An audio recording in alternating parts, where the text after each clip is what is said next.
국회 과방위 김홍일 방통위원장 후보자에 대한 인사청문회에서 여당은 전문성 검증에 주력한 반면 야당은 검사 시절 이력과 위장 전입 등 도덕적 흠결을 문제 삼았습니다. 국민의힘 이준석 전 대표가 탈당과 신당 창당을 공식 선언했습니다. 민주당은 내일 본회의에서 쌍특검 처리 의지를 거듭 밝혔습니다. 일본을 공식 방문 중인 김진표 국회의장이 기시다 일본 총리와 면담하고 양국 관계 발전을 위해 의회와 정부가 함께 노력하자 말했습니다. 전직 의원들의 시각으로 정치권 핵심 이슈를 풀어보는 여의도 정치회전. 내일 만남을 앞두고 상대를 향해 날을 세우고 있는 한동훈 비대위원장과 이재명 대표의 공세를 통해 앞으로 펼쳐질 여야 관계를 전망해보고 이준석 전 대표의 탈당과 신당 선언이 여의도 정가에 미칠 파급력을 예측해보겠습니다.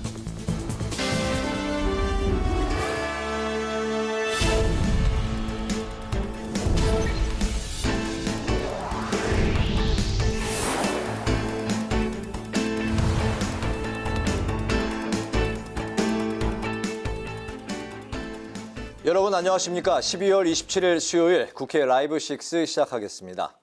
오늘 뉴스는 김홍일 방송통신위원장 후보자 인사청문회 중계방송으로 늦게 방송합니다. 국회가 김홍일 방송통신위원장 후보자에 대한 인사검증을 진행했습니다.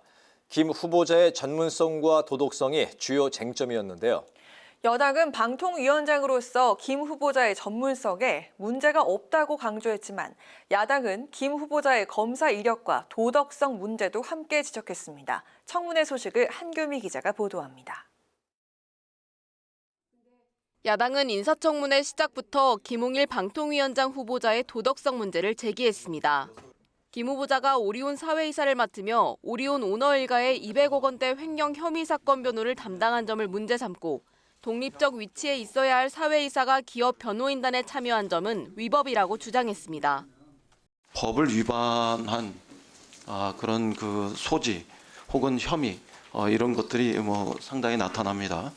또 법무법인 세종 파트너 변호사 때 오리온 주식회사의 그 사회이사를 겸직했던 거 이런 것들은 상법 위반의 소지가. 야당은 또 김 후보자가 검사 시절 당시 이명박 대선 후보의 BBK와 도곡동 땅 차명 의혹에 대해서도 면죄부를 줬다고 질타하고 아파트 분양권을 받기 위해 위장 전입한 사실도 지적했습니다.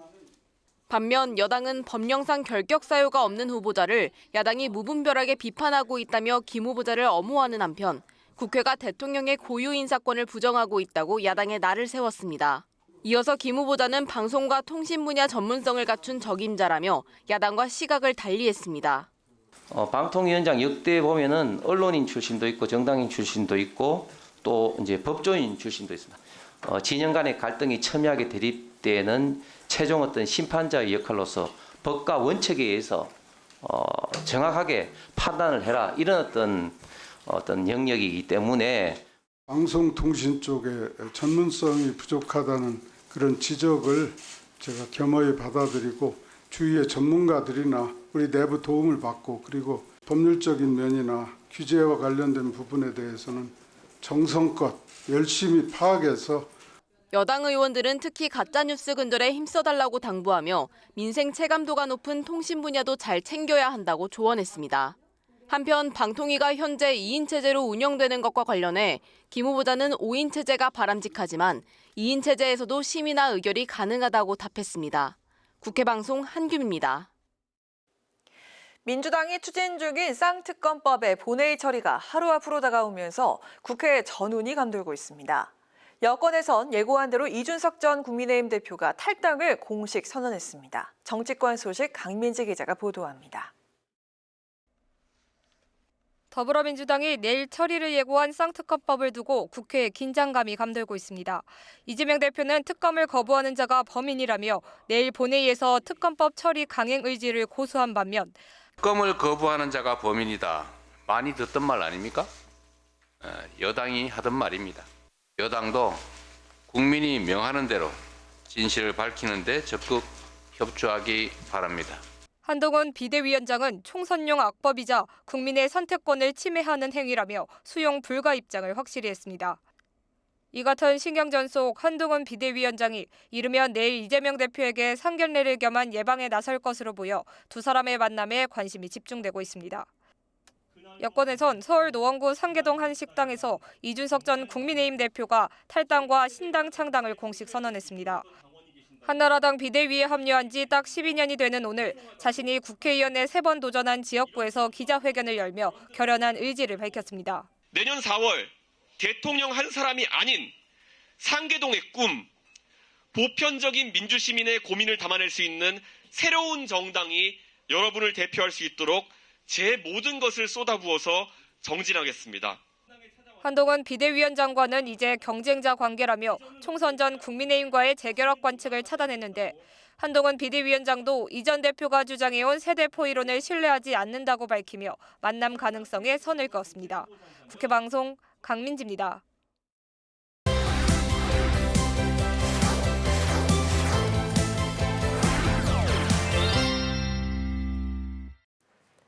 네, 이슈픽 서은한 개건 기자와 함께 오늘은 한동훈 국민의힘 비대위원장 앞에 가장 먼저 닥친 이슈, 이준석 전 대표의 탈당부터 다뤄보도록 하겠습니다. 서은한 기자 안녕하세요. 네, 안녕하십니까? 네, 오늘 오후 3시죠. 이준석 전 대표가 탈당 기자회견을 열었습니다. 이준석 전 대표 탈당 명분도 또 궁금하지만 한동훈 위원장 역시 그 예상대로 거리를 좀 두는 듯한 그런 반응을 보였다고요? 네, 그렇습니다. 이 이준석 전 대표가 오늘 오후 3시에 이 서울 노원구의 한 갈비집에서 이 탈당 기자회견을 열었습니다. 왜 갈비집에서 열은 거죠? 원래는 사실 국회 소통관 기자회견실에서 하려고 했었는데 그렇습니까? 네, 이준석 전 대표가 이에 대해서 논의를 거쳐서 네. 이 자신의 지역구였던 서울 노원구의 상계동의 한 식당으로 바꿨다라고 얘기를 했습니다. 방금도 나왔지만 그 뒤에 배경이 막 수묵화가 있어서 좀 되게 격식 있고 전통 있는 그런 장소에서 한 줄 알았는데 갈비집이었군요. 네, 그렇습니다. 네. 이전 대표는 이 상계동의 한 식당을 고른 것에 대해서 이 서울의 가장 평균적인 시민들의 삶이 이 녹아 있는 곳이라고 선택을 했다면서 이 대중들의 삶을 나은 방향으로 바꾸는 게 정치여야 하는데 보통의 노력하는 사람에게 더 나은 내일이 있는 나라를 만들겠다라고 밝혔고요. 네. 특히 기다릴 수도 있었고 또 이 국민의힘으로부터 좋은 제안을 받은 적도 있었지만 이 대한민국이 비상사태라는 생각이 들어서 기다릴 수 없었다라면서 이 신당 창당의 변을 밝혔습니다.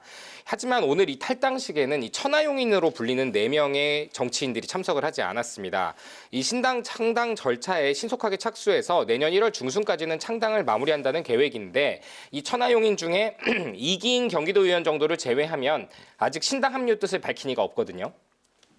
물론 여론조사마다 적게는 7%, 많게는 10% 정도의 이준석 신당에 대한 기대감이 나오는 지표는 있습니다. 때문에 이준석 전 대표가 일단 홀로 시작하는 이 신당이 내년 초까지 얼마나 세를 모을 수 있을지는 좀 지켜봐야 될 것 같습니다. 네, 또 이에 대해서 그 한동훈 위원장은 오늘도 별다른 반응을 내놓지 않았는데요. 국민의힘에서는 한동훈 효과가 또 불고 있다는 소식이 들립니다. 네, 그렇습니다. 오늘도 기자들과 만난 한동훈 위원장은 이준석 전 대표의 탈당이 당연히 질문으로 나왔고 이에 대해서 제가 어제 말씀드린 답에 답이 있다라고 얘기를 하겠다라고 가름을 했습니다. 그렇다면 어제 한동훈 위원장이 뭐라고 얘기했냐면 무슨 의미일까요? 많은 다양한 생각을 가진 분들을 만나야겠다는 생각은 있지만 특정한 인물을 정해서 생각한 적은 없다라고 말을 했거든요. 네. 자연스럽게 가까운 시일 내에 이준석 전 대표와 회동을 하는 일은 없을 것이다라는 전망이 나옵니다. 실제로 한동훈 위원장은 오늘 여러 질문을 받았는데 그중에서 이 비대위원 구성에 대해서 가장 상세하게 답을 했습니다. 이 좋은 분을 모시기 위해서 노력 중이고 설득 중이다라고 답을 했는데 그런 가운데 이 국민의힘은 한동훈 영입 효과를 체감을 하는 것 같습니다. 이 비대위원장으로 지명된 이후 6일 만에 국민 후원금이 1억 원을 넘었기 때문인데요. 지난 21일부터 26일까지 6일 동안 당에 모인 국민 후원금이 1억 4천만 원 가량이라고 합니다. 지난 1일부터 20일까지 모인 국민 후원금이 9천만 원인 것을 비교하면 한 1.5배 정도 늘은 셈인데요. 실제로 후원금과 함께 전달된 메시지를 보면 한동훈 파이팅 등 이 한동훈 비대위원장에게 힘을 실어주는 문구가 많았다는 게 국민의힘의 설명입니다. 네. 반면 민주당은 한동훈 위원장을 압박하는 카드 중 하나로 김건희 여사 특검 카드를 계속 꺼내들고 있는 그런 상황인데요. 내일 본회의에서 이를 처리하는 것을 상수처럼 계속 이야기를 하고 있는데 김건희 여사 이 특검 내용을 좀 짚어주실까요? 네, 그렇습니다. 이번 국회 기간 내에 김건희 여사와 관련된 특검법이 모두 발의된 게 5개인데 네. 이 중에서 정의당의 이은주 의원이 대표 발의한 안이 이 본회의에 상정이 돼 있습니다. 그리고 민주당은 내일 본회의에서 이를 처리하겠다는 강행 의지를 거듭 내비치고 있는데요. 이 법안의 디테일을 좀 살펴보겠습니다. 이 김건희 여사의 주가 조작 관련 의혹과 또 관련된 수사를 하다가 발생하는 인지 사항에 대해서 수사를 할 수 있다라고 수사 범위를 정하고 있고요. 검사는 규모가 최대 20명, 또 수사관은 최대 40명까지 꾸릴 수 있는 비교적 규모가 큰 특검입니다. 특히 야당의 반발 포인트는 이 대통령의 소속당은 특검을 추천하는 권한에서 배제된다라는 부분도 중요한 쟁점 중에 하나인데요. 오늘 이재명 대표는 최고위원회의에서 가장 첫 워딩으로 이 김건희 여사 특검법을 언급을 했습니다. 그리고 앞선 리포트에서 보신 것처럼 이 한동훈 위원장이 했던 말을 인용하면서 비판을 하기도 했는데요. 네. 법 앞에 만인이 평등해야 한다라고 예전에 한동훈 장관이 발언을 했었는데 네, 그걸 인용하면서 특검법이 올해 상반기에 발의가 됐는데 이 법 앞에 만인이 평등해야 하는데 집권 여당의 외면과 무시 때문에 지금까지 지연됐다라면서 이 특검을 거부한 자가 범인이다란 말조차도 여당이 했던 말인데 70% 넘는 국민이 특검에 찬성하고 있는데 왜 반대하냐라고 압박을 했습니다. 물론 이에 대해서 당연히 질의가 나왔고 한동훈 위원장은 역시 오늘도 총선용 악법이라고 생각을 하고 총선까지 계속 수사를 생중계하겠다는 것인데 통과도 아직 안 된 안에 대해서 거부권은 지금 얘기하는 것은 지금은 아닌 것 같다라면서 비교적 말을 아꼈습니다. 네, 한동훈 위원장은 이 특검에 대해서 총선용이다라고 계속해서 이야기를 하고 있습니다. 그럼 민주당도 내년 총선을 앞두고 후보자들의 적격 판단이 친명, 비명을 가르는 게 아니냐 반발이 나오고 있는 것 같은데 그 이용주 의원의 또 음주 논란이 있었지 않습니까? 반발이 좀 커지는 흐름세인데요? 네, 그렇습니다. 이 어제 발표된 이 7차 적격 인사 리스트가 조금 논란이 되고 있습니다. 지난 2018년 현역 의원 당시에 음주운전으로 적발된 적이 있었고 또 한 차례 민주당을 탈당했던 적이 있었던 이용주 전 의원이 어제 적격 판정을 받았거든요. 네. 또 민주당 전당대회에서 이 돈봉투 수수 의혹을 받고 있는 허종식 의원이나 이 지역구 세습 논란이 일었던 문희상 전 국회의장의 장남 문석균 씨도 적격 판정을 받은 점이 논란이 되고 있습니다. 특히 문 씨는 지난 총선에서 문 전 의장의 지역구였던 경기 의정부 갑에 도전을 했다가 공천에서 배제되자 이에 반발하면서 무소속으로 출마했던 적이 있는데 네. 비슷하게 비명계인 김윤식 전 시흥시장의 경우 총선에서 본인을 배제한 단수 공천에 반발해서 법원에 효력정지 가처분 신청을 제기했다가 같은 이유로 경선 불복이라는 이유로 부적격을 받았습니다. 또 역시 비명계로 분류되는 최성전 고양시장이나 이창우 전 동작구청장 등도 부적격 판정을 받았습니다.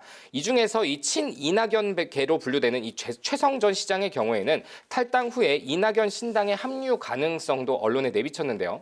이 국민의힘은 한동훈 비대위원장이 취임한 후에 변화의 분위기를 조금 타고 있다면 오는 29일 민주당은 공관위원장 인선 발표를 통해서 변화의 분위기를 좀 불러오려 하는 것 같거든요. 이 외부 인사를 영입을 해서 민주당이 과연 국민의힘처럼 변화의 분위기의 흐름에 올라탈 수 있을지는 지켜볼 대목인 것 같습니다. 네, 좋습니다. 오늘 말씀 여기까지 듣겠습니다. 고맙습니다.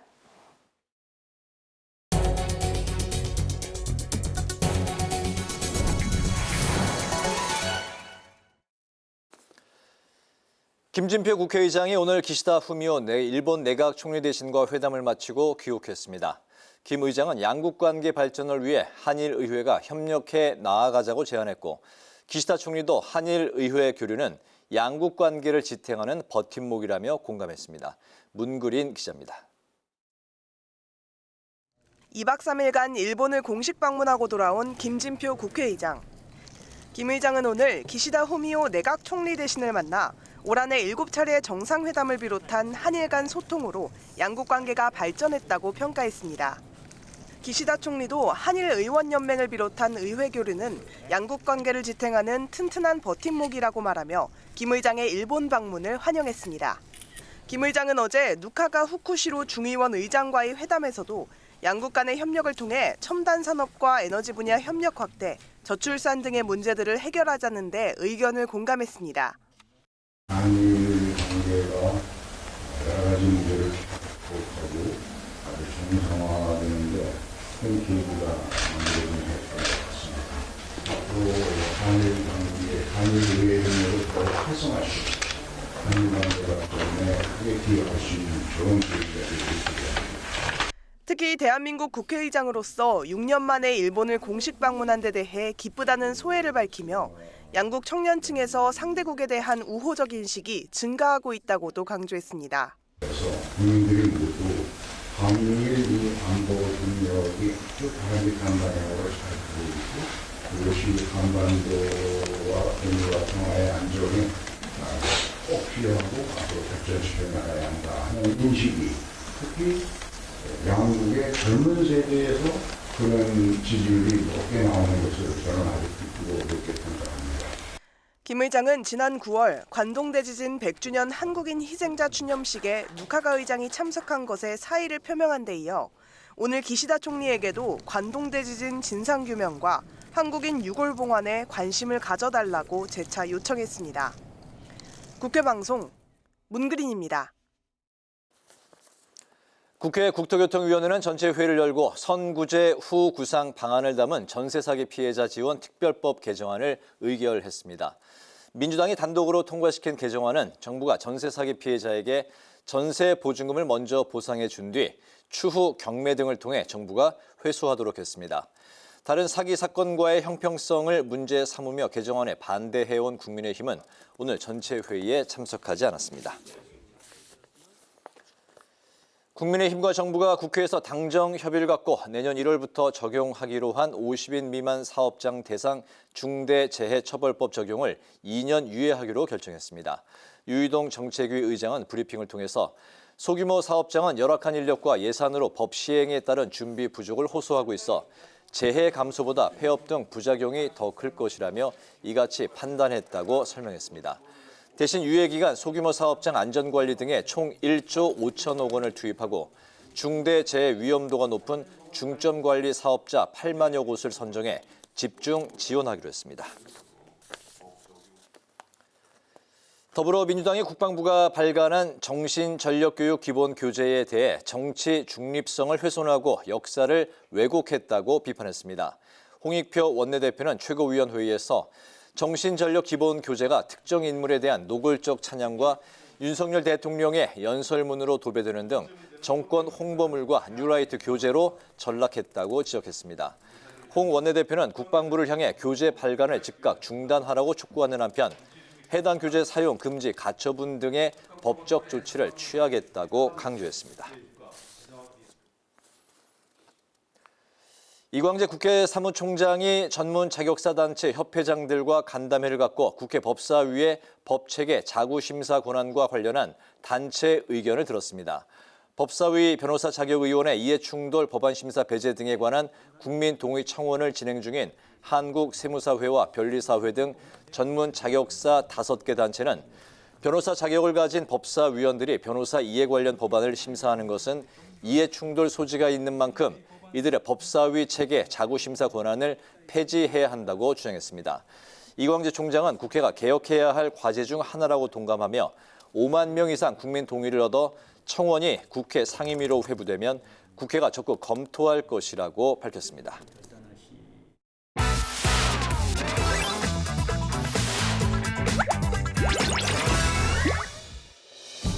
12월 27일 강아랑이 전해주는 정치권의 뜨거운 말말말 강아랑의 정치랑입니다. 오늘 첫 번째 주제, 불출마 승부수입니다. 한동훈 국민의힘 비상대책위원장이 취임 일성으로 총선 불출마를 선언했죠. 이를 두고 정치권에 적지 않은 파장이 일고 있습니다. 국민의힘 일각에선 인적 쇄신 신호탄을 쏘아 올렸다는 평가가 나오고 있습니다. 그 뜻이 제가 볼 때는 굉장히 시사하는 바가 크고 무섭다. 당내에서는 긴장이 좀 높아지고 있다고 볼 수 있습니다. 불안하지 않다고 하는 국회의원은 거짓말이거든요.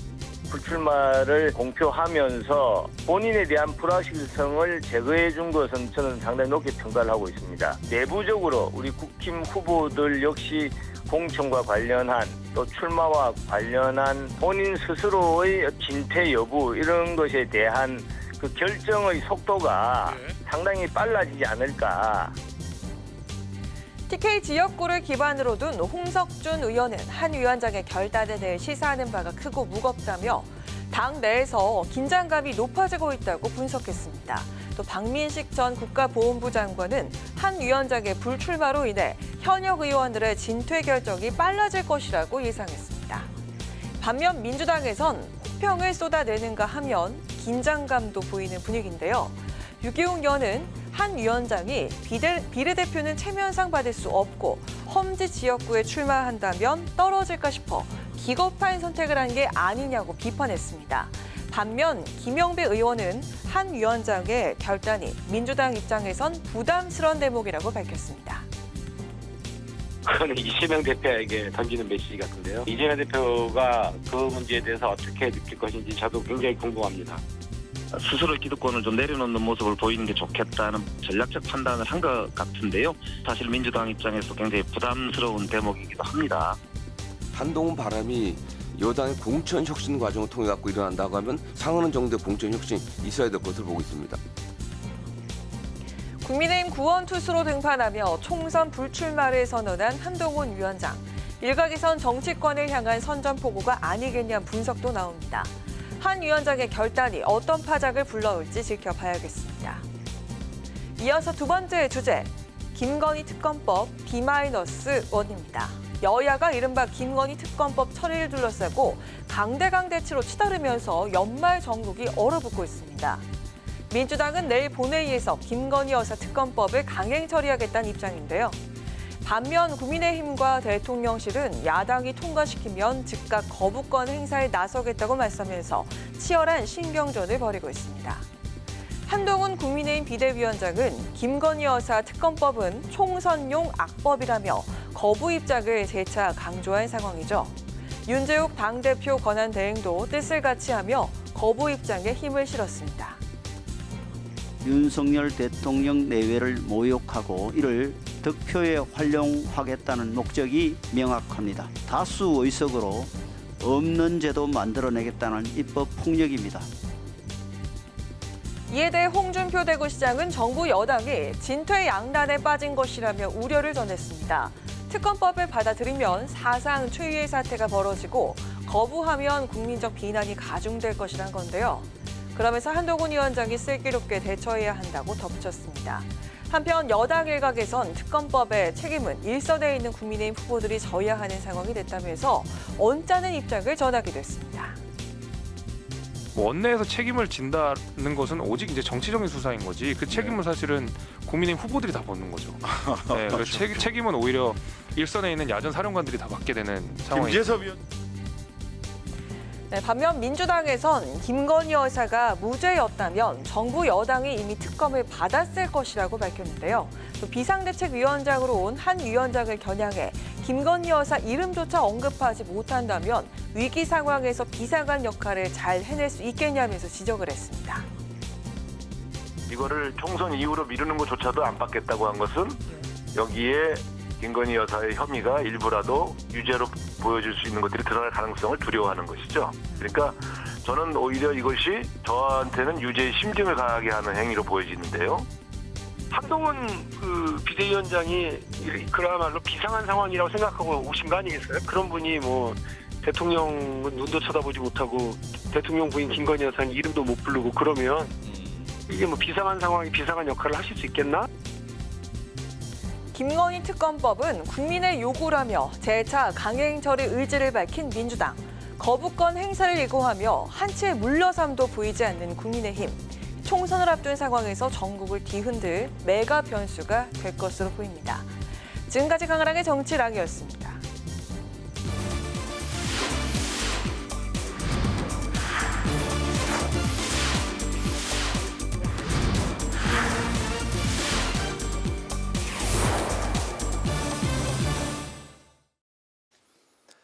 네, 이번에 여야 전직 의원과 함께 정치권의 가장 뜨거운 쟁점에 대해서 양측의 이야기를 들어보는 여의도 정치 외전 시간입니다. 신경민 전 더불어민주당 의원 그리고 정호김 전 새누리당 의원 두 분 모셨습니다. 어서 오십시오. 반갑습니다. 네, 안녕하세요. 네. 그 한동훈 비대위원장이 이제 국회로 오늘 첫 출근을 하면서 던진 메시지가 바로 이겁니다. 민주당은 왜 검사 사칭을 한 분을 절대 존엄으로 모시는지, 그리고 비대위는 당연히 비정치인 위주다. 이런 발언은 바로 그 대야 이제 특히나 이제 이재명 대표를 이제 겨냥하면서 이제 했던 이제 공격적인 이야기고, 이제 그 보수를 결집하고 또 참신함, 비정치인 위주로 하겠다는 건 참신함으로 중도 확장, 외연 확장을 꾀한다는 그런 이제 전략으로 해석이 되고 있습니다. 정치인으로서 이제 첫 발을 디딘 한동훈 비대위원장인데요. 킬러 문항. 그러니까 이제 가장 이제 난제를 꼽히는 뭐 김건희 여사 특검법을 비롯해서 앞으로 이제 한동훈 위원장이 좀 어떤 선택을 할지, 그리고 이제 지금 현재로서 한 위원장에 대한 평가와 전망 두 분의 좀 생각부터 들어볼까요? 그러니까 비대위원장직을 받아들이면서 네. 그 연설을 할 때 처치를 많이 인용했잖아요. 네. 그러니까 지금 뭐 정쟁을 넘어선 전쟁 상태라는 인식이 있는 것 같아요. 그러니까 자기는 그만큼 용기를 낼 결심과 결의가 단단히 서 있다라는 것하고요. 네. 그다음에 그 이재명 대표에 대해서 향후에 공천할 때 불체포 특권 포기를 해야 공천을 주고 뭐 이런 얘기 하지 않습니까? 그리고 오늘도 검사들에 대해서 그렇게 사악시하면서 검사 사칭한 사람을 절대 존엄으로 모시는 니들은 뭐냐 뭐 이런 식의 이제 반격을 해가지고 아마 우파 지지층들은 꽤 시원하다고 생각을 했을 거예요. 그러니까 자기 노선이 분명해요. 대이재명 투쟁을 확실하게 하겠다라는 것이고요.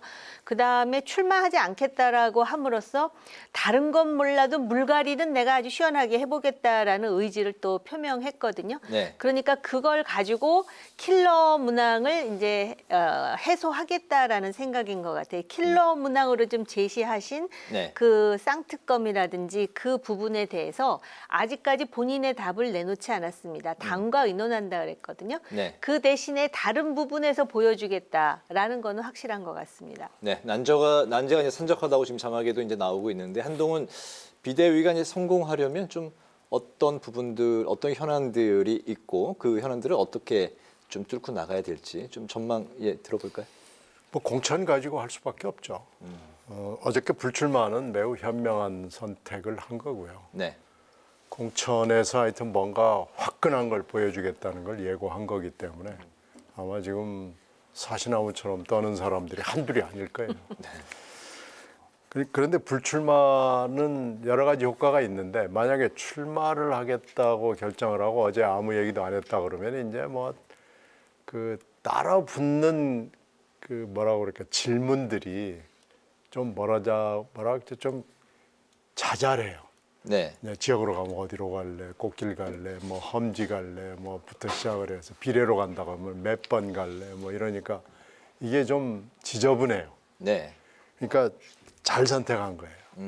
그러니까 이번에 선거 이제 뭐 석 달 반 남은 건데, 선거에서 잘하면 뭐 바로 그냥 총리로 가는 거고요.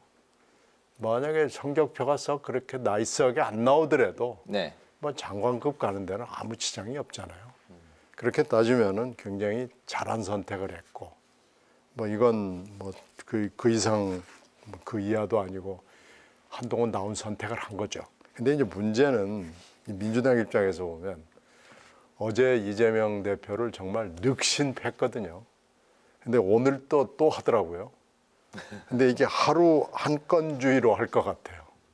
그 급기야는 아마 이제 대장동 가지고는 아마 요모 저모 여기저기에서 며칠 두드려 팰 것 같은데, 이게 이제 민주당 입장에서는 정말 열통 터지는 일이고 이재명 대표가 대응할 방법이 없습니다.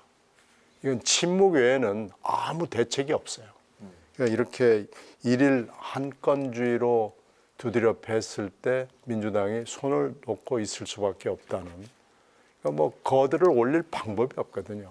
그러면 이게 지금 굉장히 어려운 일인데, 다행스러운 건 용산과의 관계는 아마 한동훈 비대위원장이 방법이 없을 거예요.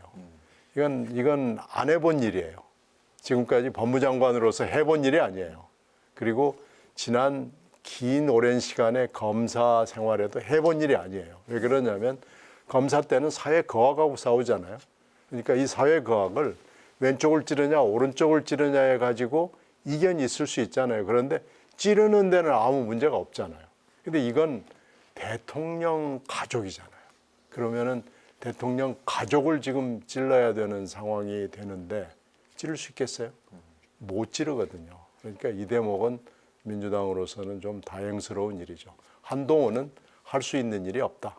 결국은 따라가는 일밖에 없다라고 판단이 되는 거죠. 기존에 그렇다면 이제 뭐 당정 관계, 국민의힘과 뭐 대통령실, 용산 그리고 이제 정부와의 관계에서 별로 벗어나지 않을 것으로 전망을 하시는 건가요? 뭐 어저께 뭐 근사한 얘기했지만 뜯어보면 각자의 길을 그냥 열심히 가겠다는 거 아니에요. 아무것도 할 수 있는 일이 없다는 것을 그렇게 근사하게 얘기를 한 거지. 실제 내용을 뜯어보면 한동훈 비대위원장은 할 일이 없다라는 결론입니다.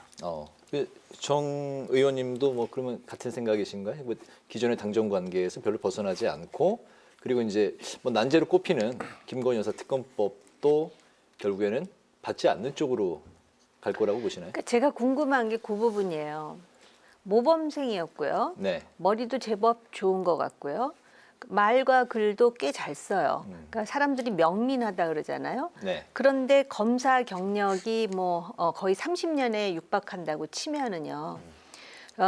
결국 검사 동일체 그리고 좀 표현은 뭐하지만은 자신의 선배 검사 심지어는 뭐 주군이라고 말하는 사람도 있잖아요. 그런 식으로 늘 경험을 해왔기 때문에 거기에 익숙해져서 더 이상 고칠 수가 없는 형태의 의식 구조를 가지고 있는 것인지 아니면 뭐 처칠도 읽었고 노신도 읽었고 책을 많이 읽는다 그래요. 그리고 한국 정치판에 대해서 본인이 뛰어들어서 경험하진 않았으나 특수부 검사로서 정치범 수사는 많이 하지 않았습니까? 네. 그러니까 그 생내적인 속성은 알고 있다는 것이죠. 그런데 이런 상황에서 그 당과 대통령실과의 관계에 대해서 궁중암투하듯이 하면 안 되고 대통령실은 대통령실이 할 일을 당은 당이 할 일을 이거는 어떻게 보면 매우 완곡하지만 이제부터는 수평관계다. 사실 민주주의, 자유민주주의를 강조하잖아요. 그래서 동료 시민, 공공선, 그다음에 공동체의 미래 이런 얘기를 하잖아요. 네. 그리고 국민이 우선시되고 그래서 선당 후사가 아니고 선민 후사라고 했습니까? 그럴 정도로 자유민주주의에 대해서 천착되어 있다면 견제와 균형이 얼마나 중요한지 모를 리가 없어요. 그래서 완곡하게 그럼 수평적 관계를 지금 취임한 지 하루 됐는데 벌써 폭탄 선언하듯이 하기보다는 완곡하게 애둘러 말한 것인가 이제 그게 행동으로 나올 거예요. 예를 든다면은 특검에 대해서 어떤 입장을 취할 것인가 또 쟁점마다 나오는 당과 그다음에 대통령실과의 조율에 있어서 네. 일단 무조건 받아들일 것인가 아니면 비대위원장으로서 당의 입장을 관철하고자 할 것인가 이제 보거든요. 그리고 어떻게 보면 본인한테는 이런 기회가 어디 있습니까? 아무나 오는 기회가 아니에요. 세상에 이렇게 그 미디어가 중요한 시대에 하루 종일 틀면 한동훈이 나오는 이런 기회예요. 그러면 자기가 소신껏 내가 미래를 위해서 생각하는 건 이런 것이다라고 한마디 하는 것에 파장이 엄청 크거든요. 그런데 그거를 30년 경력으로 나는 늘 선배에 대해서 깍듯해야 되고 모셔야 되고 옳든 그르든 간에 지금 그 정의 자체를 생각하기보다는 어떤 그 인간적인 의리를 도모해야 되고 이렇게 생각할지 이제 두고 봐야 되겠다는 거예요. 여태까지 그걸 보여준 적은 없었으니까. 네, 두고 봐야 되겠다고 말씀을 하셨지만 한동훈 비대위원장이 이제 그 회견을 했을 때 뭐 박력과 용기로서 이 상황을 뚫고 나가겠다라고 이야기를 했었는데 기존의 그 상명하복의 그 검사 시스템 여기서 이제 크게 벗어나지는 않을 것 같다라고 이제 뭐 말씀하신 워딩 안에는 그런 게 좀 담겨 있으신 것 같습니다. 제가요? 아니요, 아닌가요? 두고 보겠다고요. 두고 보겠다. 왜냐하면은 그 용기에 대해서 결심해 보겠다 이런 말도 하고요. 네. 당은 당의 역할, 그다음에 대통령실은 대통령실의 역할. 물론 그 얘기 속에서는 사람들이 우려하는 부분이 많아요. 예를 든다면은 그 특검 내용에 대해서 국민 여론이 있는데 네. 이거는 악법이다. 이렇게 이제 단정적으로 얘기하는 거에 대해서 여론에서는 굉장히 우려를 하는데 아직까지 그럼에도 불구하고 거부권을 강력히 재현하겠다 이렇게 얘기하지 않아요. 그래서 저는 좀 지켜보자는 입장이에요. 알겠습니다. 한편 그 12년 전 오늘 박근혜 비대위에 합류하면서 정치에 또 입문했던 이준석 전 대표가 국민의힘 탈당과 동시에 또 신당 창당을 선언을 했습니다. 신당 창당 그 현장 분위기가 거의 뭐 이제 좀 혈혈단신 혼자 오늘 이제 그 참석하고 했던 뭐 또 의지가 있을 것 같습니다. 여러 가지 상황을 이제 좀 정면 돌파하겠다는 의지도 이제 많이 엿보이는 대목이었던 것 같고, 그런가 하면 이제 한동훈 비대위원장 등판과 또 제3지대와의 연대가 현재 이제 불투명하기 때문에 과연 그 동력이 일어날 수가 있느냐라는 또 이제 약간의 그 의문도 들고 있는 상황인데, 여러 가지 그 동력이 상실됐다는 그런 의견, 또 그냥 수도권에 그렇지만 영향력이 있을 것이고, 또 공천 국면에서 이탈한 의원들이 또 합류할 것이다. 여러 가지 이제 변수는 또 유효한 상황인 것 같습니다. 두 분의 뭐 이 이준석 신당에 대한 예상도 들어볼까요? 뭐 예상에서 크게 벗어나지 않고요. 노원으로 일단 간 것은 국회라는 세팅에서 지금 할 수 있는, 보여줄 수 있는 게 없으니까요. 네. 노원으로 간 거고, 노원구 본인의 지역구니까 노원구에 대한 어떻게 보면 마지막 서비스일 수도 있고요. 다목적으로 간 것 같은데요. 예상했던 대로 바로 옆에 서 있을 만한 사람들은 지금 하나도 없는 거죠. 근데 지금 앞으로는 잘 모릅니다. 지금 한동훈 이 비대위가 공관위원장을 선임을 하고 공천 작업에 들어가게 되면 앞으로 상황은 전혀 알 길이 없고요. 지금 현재 수도권이 비상이잖아요. 국힘당 입장에서는. 이 수도권에서 어떤 영향력이 커질 것인지 줄어들 것인지에 따라서 이 신당은 영향을 받을 수밖에 없는 것 같아요. 네. 그래서 지금 하여튼 시작은 이렇게 시작하지만 1월 달에는 어떤 상황이 전개될지 지금으로서는 아무도 알 수 없는 거 아닌가 싶습니다. 네. 그래서 조금 더 지켜봐야죠. 수도권에서의 이 신당, 이준석 신당이 어느 정도 좀 영향이 있을 것인지, 그리고 이제 국민의힘에서 이제 공천 탈락한 그런 이제 의원들이 합류할 그런 가능성에 대해서는 어떻게 보십니까? 국민의힘에서 수도권에서 공천 탈락을 한 사람이라면 네. 수도권이라는 거는 지금 어디를 가도 특히 그 보수 정당의 입장에서는 간단치 않다라는 상황이잖아요. 그런 상황이기 때문에 지금 이준석 신당의 미래는 전적으로 한동훈 위원장이 어떻게 하느냐에 달려 있어요. 그러니까는 한동훈 위원장이 정말 야무지게 보수 국민의힘의 승리를 위해서 정말 선당 후사, 선민 후사를 하면서 어떤 인간적인 의리에 앞서서 그 승리를 목표로 해가지고 뭔가 야무지게 하면은 이준석 신당 대표가 설 자리가 더 줄어들 수밖에 없어요. 그런데 이제 많은 사람들이 특히 민주당에서 기대하거나 또는 그 국민의힘에서 우려하듯이 사실 그 얼굴만 바꿨을 뿐이지 기존 노선을 그대로 따라간다 그러면 이준석 그 전 대표, 지금 이제 신당의 창당 대표의 그 입지가 커질 수 있는 여지도 있죠. 저는 좀 다른 부분을 봤는데요. 네. 어제 그 한동훈의 연설, 오늘 이준석의 그 연설을 보면서 민주당은 좀 긴장해야 될 것 같다는 생각은 들어요. 지금 서로 싸우고 있는 상황이기는 하지만 보수 정당에 이런 젊은 정치인들이 등장해갖고 자기 손으로 자기 의식과 자기 생각을 써서 국민들에게 저는 이런 생각을 가지고 있습니다. 이렇게 하겠습니다라고 하잖아요. 근데 그 비교해 볼 때 민주당은 아직까지 개혁은커녕 거의 1인 위주의 고인물 같은 상황이잖아요. 그래서 그런 점에서는 좀 신선하다라는 생각을 하고요. 이 한동훈이라는 변수가 여러 정당과 여러 정치인의 명운을 지금 그 판가름할 수 있는 그런 상황이 됐다라고 보여집니다. 알겠습니다.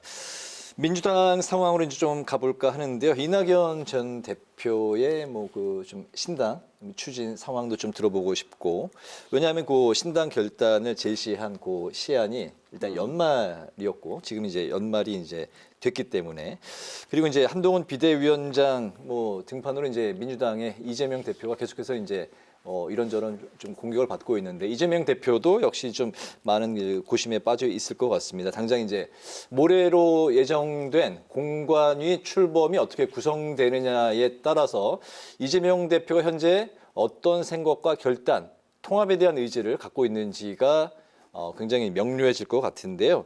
통합과 이 공천 혁신으로 민주당에도 역시 이제 한동훈 비대위원장만큼의 옆집만큼의 어떤 좀 바람, 몰이가 가능할지 어떻게 보십니까?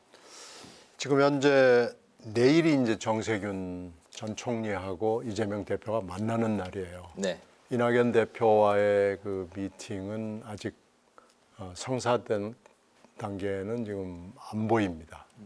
지금 서로 뭐 연락을 어떻게 하나 하는 걸 가지고 지금 얘기를 하고 있거든요. 이재명 대표는 이낙연 전 대표의 연락을 기다리고 있다. 네, 그러니까 그게 뭐 문자를 보냈다 뭐 이런 얘기인데 지금 아마 두 분이 만나야 된다면은 문자 보내서 뭐 언제 약속을 잡을까요? 이렇게 할 수 있는 단계는 아니에요.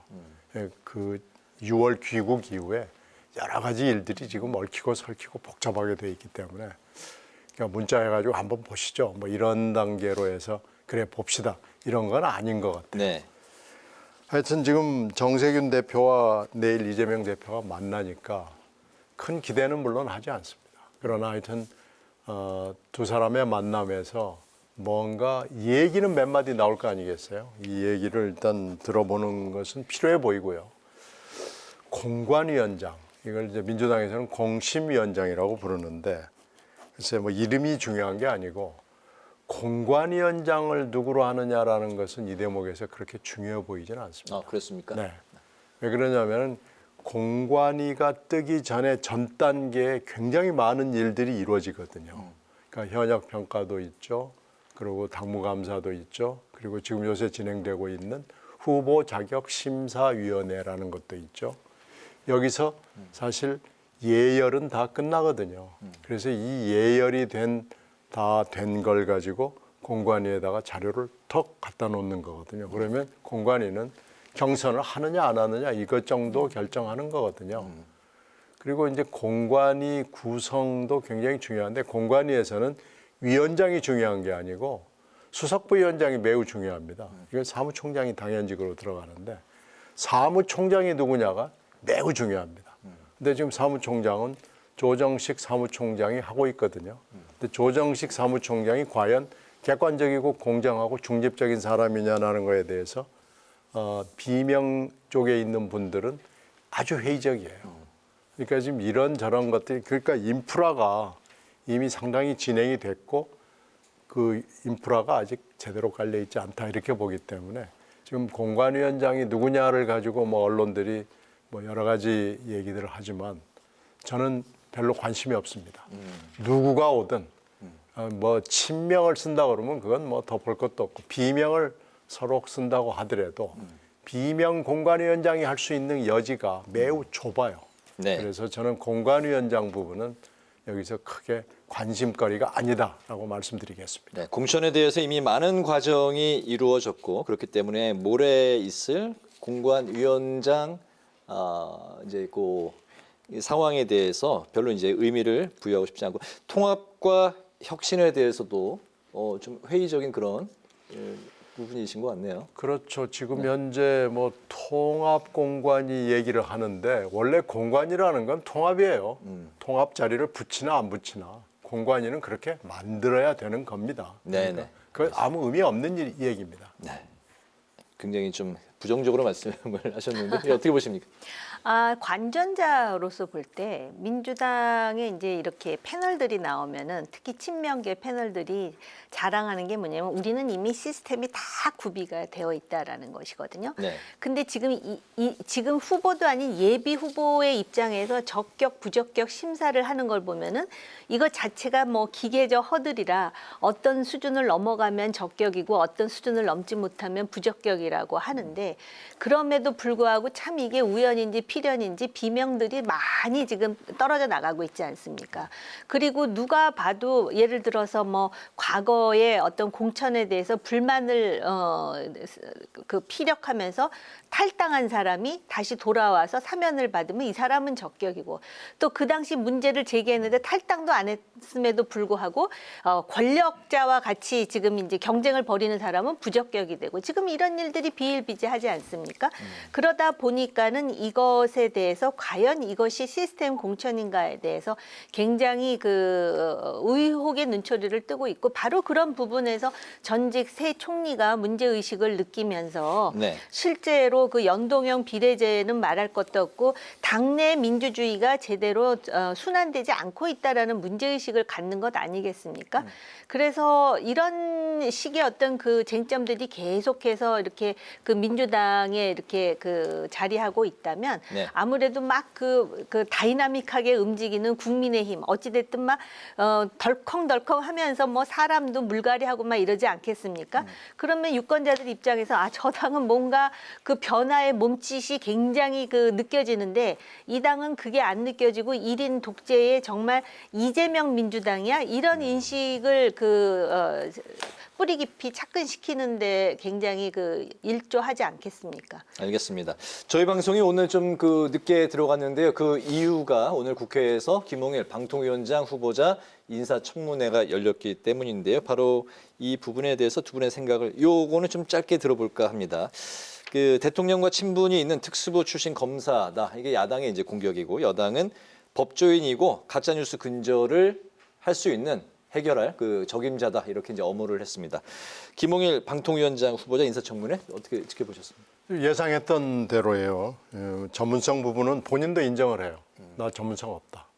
근데 지금 법조인이라고 말씀하셨는데 법조인이라는 카드를 들이대면은 법조인은 아무거나 다 할 수 있다는 이런 만능의 기가 되거든요. 그래서 법조인이라는 카드를 들이매는 것은 좀 궁한 설명이다라는 결론이 이제 오늘 보인 거고요. 네.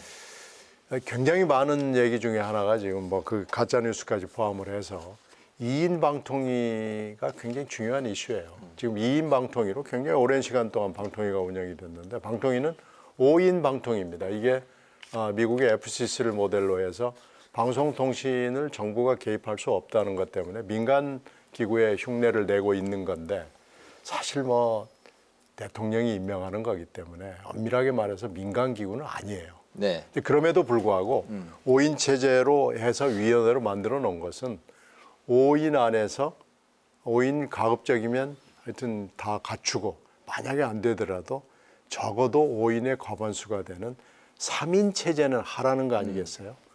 근데 이게 3인은커녕 2인으로 이렇게 오래 가고 굴러갔다는 것은 잘못된 건데 이거에 대해서 질문을 했어요. 네. 그랬더니 아무 문제가 없는 거다. 뭐 법률적으로도 문제가 없는 거다라고 얘기를 하는데 이거야말로 좀 식견의 부족 아닌가 싶습니다. 이 정도 하면은 문제가 있으나 뭐 그럴 사정이 있었기 때문에 조속히 고치도록 하겠다. 뭐 이런 정도 얘기를 해야 방통위원장의 자격이 있는 거지. 아무 문제가 없는 것으로 뭐 알고 있다 이렇게 얘기하면은 이 사람 정말 안 되겠구만 이런 얘기해도 할 말이 없습니다. 네, 정 의원님. 어느 정권이나 그 방송통신이 이제 그 정치에 있어서 굉장히 중요한 위치를 점하다 보니까 방송통신위원회가 거의 유사 권력기관처럼 되었습니다. 네.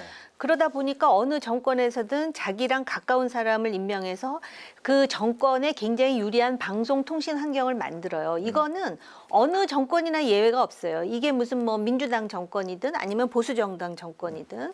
그런데 이제 이번 정부에서 또 예외는 아닌 것 같고 가짜 뉴스를 해결하기 위해서 가짜 뉴스 척결해야 되는 거는 맞는데요.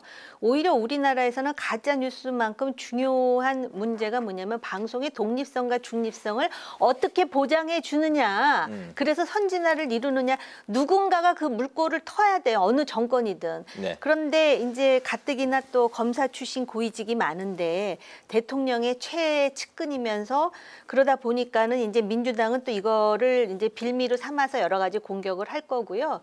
아마 방통위원장으로 임명될 것 같아요. 저는. 그렇다면은 이 새로운 방통위원장이 오히려 윤석열 정권의 성공을 위해서라도 가짜 뉴스만큼 방송의 중립성과 독립성을 매우 신경 쓰는 방통위원장, 최초의 방통위원장이 좀 됐으면 좋겠다라는 개인적인 바람이 있어요. 네, 알겠습니다. 오늘 이제 마지막 이슈인데요. 여의도 정치회전이 올해 이제 마지막 지금 방송을 하고 있고 또 마지막 이제 네. 질문입니다. 여야 전직 의원의 눈으로 들여다봤던 여의도 정치외전 2023년 전망을 이제 한 게 이제 엊그제 같은데 올해 이제 마지막 시간이 됐습니다. 올해 연말을 맞고 있는데 올 한 해 정치를 어떻게 좀 한마디로 정리하는 게 가능할지 그리고 이제 매해 이제 교수들이 사자성어를 이제 뭐 연말에 네. 그 하나씩 내지 않습니까? 정치인에게 이제 빗대서 올해는 견리망이 이로움을 보면서 의로움을 잇는다. 이게 반대로 이로움을 볼 때 이익을 보면 또 의로움을 좀 생각하라 이런 이제 뼈아픈 일침도 강한 것 같습니다. 정리하면 2023년과 2024년의 정치 키워드에 좀 어떤 말씀들을 하고 싶을지 키워드 사건 뭐 인물 이렇게 뭐 총합해서 시간이 이제 길진 않습니다. 예. 마지막 말씀 들어볼까요? 종합적으로 뭐 한마디로 하면 아수라판이었던 것 같아요. 22년, 23년이 계속 그랬는데 24년에 이 아수라를 좀 정리할 수 있었으면 좋겠다는 소망이 있어요. 그러나 소망은 소망이고 네. 전망은 아수라가 더 심해지는 거 아닌가, 더 심한 아수라로 가는 거 아닌가라는 어떻게 보면 비관적인 전망이 있어요. 그래서 제발 좀 이 아수라를 어떤 식으로든 간에 정리할 수 있는 24년이 됐으면 참 좋겠습니다. 네, 뭐 말씀하신 대로 뭐 정치판은 아수라판이라고 말씀을 하셨지만 늘 일정한 톤으로 품격 있는 정치 언어로 방송을 해주셔서 감사했다는 말씀 드리고 싶고요. 네. 모 언론사에서요, 그 엠브레인 퍼블릭을 통해서 올 12월 17일에서 19일까지 설문지를 통한 웹조사를 하면서 네. 2023년 한국에서 가장 중요한 인물 순서를 매겼는데요. 네. 그중에 넘버1이 윤석열, 이재명, 한동훈 세 사람이래요. 그리고 4위가 누군지 아십니까? 누군가요? 김건희 여사라고 합니다. 그런데 제 생각으로는 2024년에는 이러한 그 정치인들이 중요한 인물로 부각되지 않는 2024년이 됐으면 좋겠습니다. 중국의 역사에서 가장 호시절이 요순 시대라고 하거든요. 요순 시대가 왜 호시절이냐면 당시 백성들이 정치에 대해서 전혀 관심 없이 배를 두들기면서 편안하게 살아서 그래서 호시절인데 네. 언제까지 국민들로 하여금 이 정치인들을 계속 뇌까리면서 이 사람들의 일거수일투족을 다 외우면서 모든 사람들이 정치에 대해서 이렇게 걱정해야 되는 이건 정치인들이 의무를 그 태만 방기하고 있다라는 업무 유기예요. 네. 예, 그런 점에서 내년에는 정치인들의 이름을 싹 잊어버릴 수 있도록 정치를 해줬으면 좋겠습니다. 한국판 요순 시대를 꿈꾸며 정치인들이 정치를 너무 잘 해줘서 국민들이 평안하고 정치를 잊고 사는 그런 세상이 왔으면 좋겠다. 마지막으로 좋은 말씀을 해 주셨습니다. 여의도 정치 외전 올해 이제 마지막 시간이었는데요. 지금까지 신경민 전 더불어민주당 의원, 정호김 전 새누리당 의원 두 분과 함께했습니다. 오늘도 좋았습니다. 예, 잘 들었습니다. 고맙습니다. 네, 새해 복 많이 받으세요. 새해 복 많이 받으십시오. 예, 오늘 국회 라이브 6도 여기서 마치겠습니다. 시청해 주신 여러분 고맙습니다.